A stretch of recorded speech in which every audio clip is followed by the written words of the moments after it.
Hello, all. Thank you for tuning in.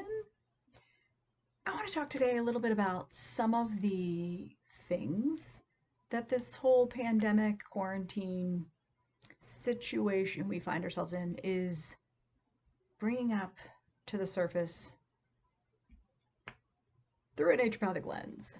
Thank you for tuning in. So, global pandemic, we have issues, obviously, and through a naturopathic lens, if we look at our whole situation collectively, then this pandemic and what's happening is a symptom of some deeper issues that we have going on. That if we can tune in, it can help us understand. Epidemiology 101 says a pandemic, even an epidemic, is never merely just a medical problem, a medical crisis. It is more than that. It is a communication emergency. It can be a financial emergency. It can be a sociological emergency. And it's useful as a culture or multiple cultures to look through this lens to see, in fact, how we can probably change said underlying structure, if that makes any sense. So again, all just a symptom. What's happening? Symptoms, plural, of what underlying issues we have in society. Communication has been coming up lately, and that's what I really want to focus on in talking about some of the things that are bubbling to the surface. Obviously, there are multiple problems, but our communication is central. It's in the forefront. And in this country, there are two poles that I see occurring, and it's hard to sort out how best to proceed. So on the one hand,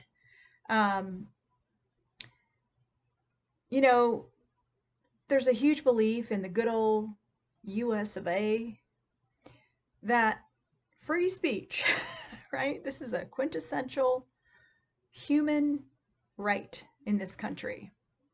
The problem is sometimes that we divorce this human right from the equivalent responsibility that goes along with every single human right that we have in this country. And so while free speech I do believe in free speech, there are edges to it, and I'm not necessarily sure how to sort those edges out. Obviously, something like hate speech is a problem.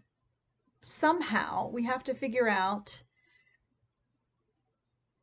how to have free speech but not have hate speech. And there aren't that many easy answers because, again, hate speech is really a symptom of an even deeper problem.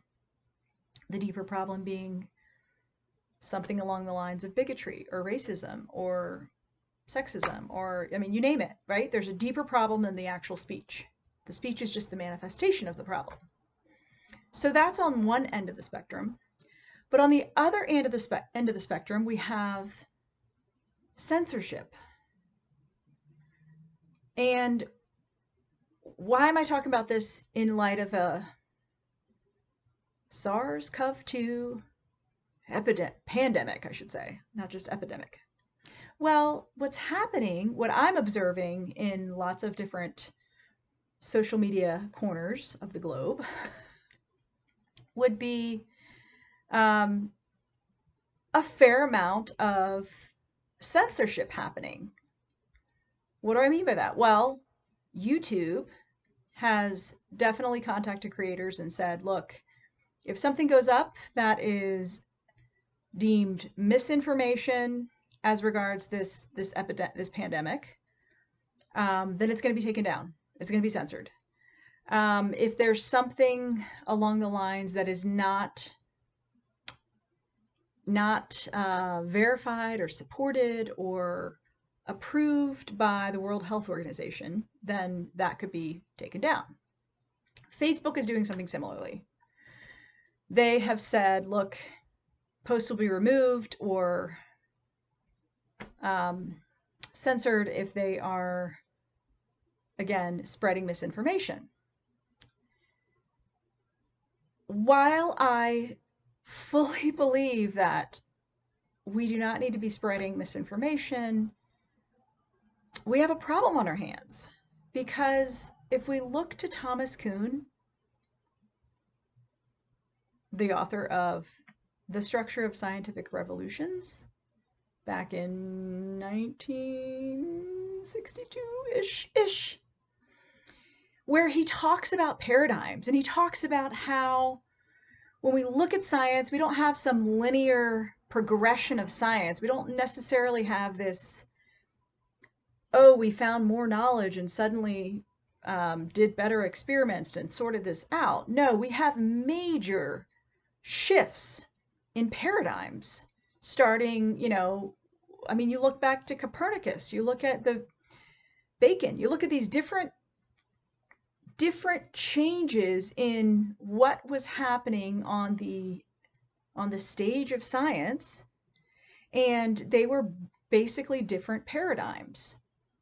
And each time you have a giant conventional or let's call it the dominant paradigm. Maybe I should call the other ones sub paradigms.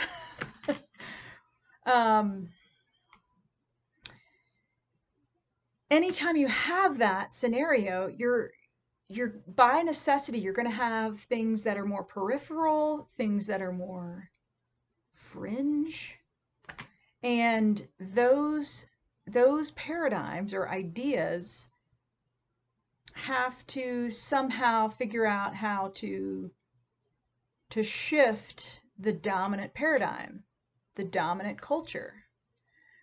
There tends to be a bias that is accepting of the structure of the dominant paradigm. But the other paradigms tend to have the opposite of a bias. A bias against them. They tend to be sometimes unnecessarily denigrated and shoved to the side because there's an asymmetry of power happening. That is the way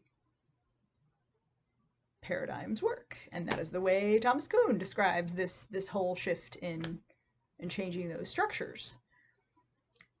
Why do I bring this up as regards censorship? Well, as a member, in quotes, of, not of the mainstream conventional medical model.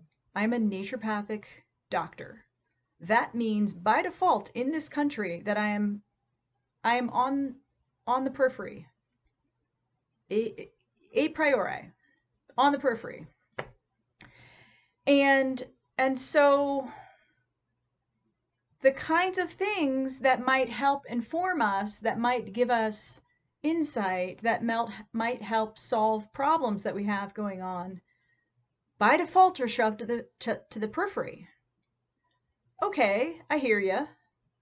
But now on top of that, these various powers that be, YouTube, Facebook, etc., are further censoring what's happening to such extent that things are going to be taken down by YouTube or Facebook if they are not supported by the World Health Organization or the CDC or, whoever the powers that be are.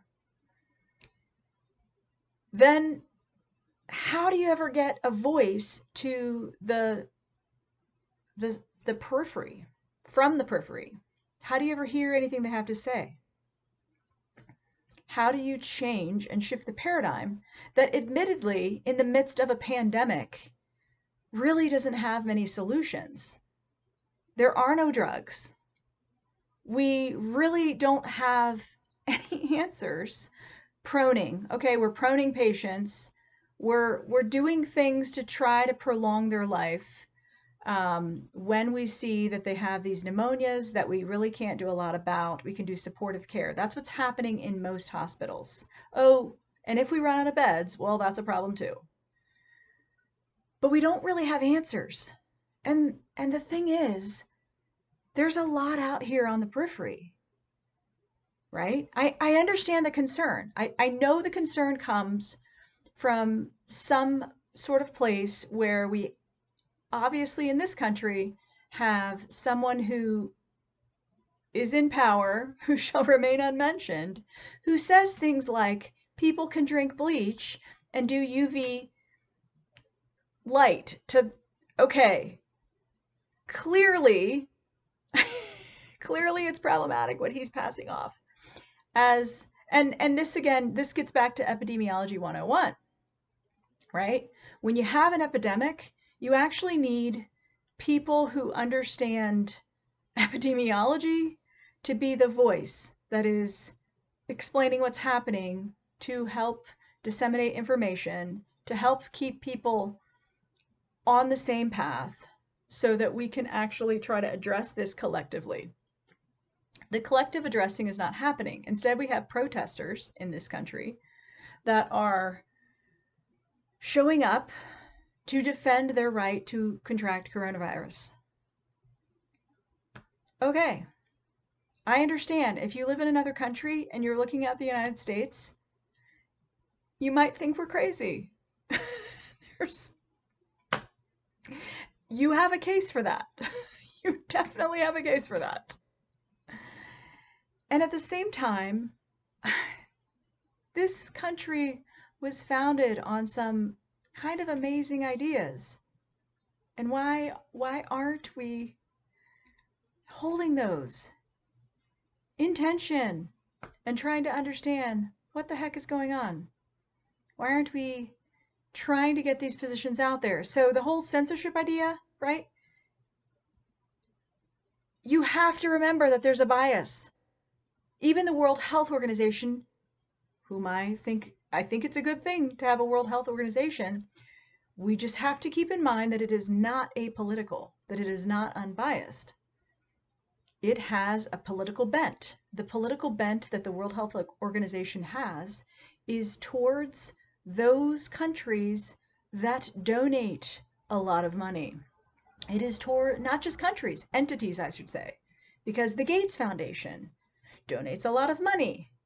Bill Gates, Bill and Melinda, have a huge influence over the World Health Organization because of their massive amount of money that they can pump into the World Health Organization, which I think is a good thing on some levels, but we have to keep that in mind.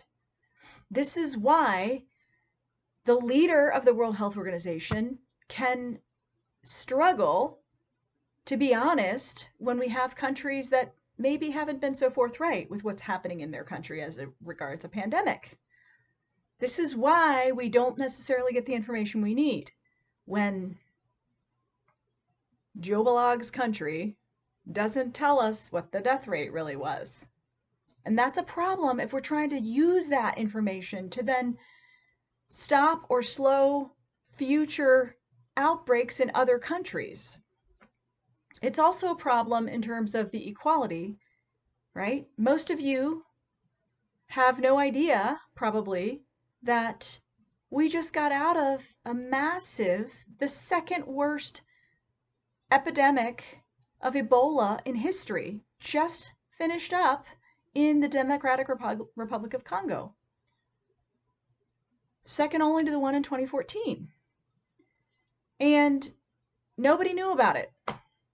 Why do you suppose that is, that nobody knew about it? Nobody knew about it because this is a country that probably doesn't have a lot of money or means to donate to the World Health Organization. This is also a country that at the time was in the midst of a civil war, maybe still is, I haven't kept up with that. And so people volunteering, Doctors Without Borders going in to try to help out and doctors getting killed, well, that's a good way to shut down any help from the outside. Not blaming Democratic Republic of Congo, just saying there is an inequality that exists in organizations like the World Health Organization. And so we have to keep in mind that there is an embedded bias. And so if we're putting on Facebook or on YouTube that this is the standard, you have a biased standard. It is not objective. And by default, you're going to come down on periphery, fringe, medicines that maybe need to have their space and some attention, because potentially there is an amazing amount of help to be found in said corners. That's all I have to say. Thanks for tuning in. Adios.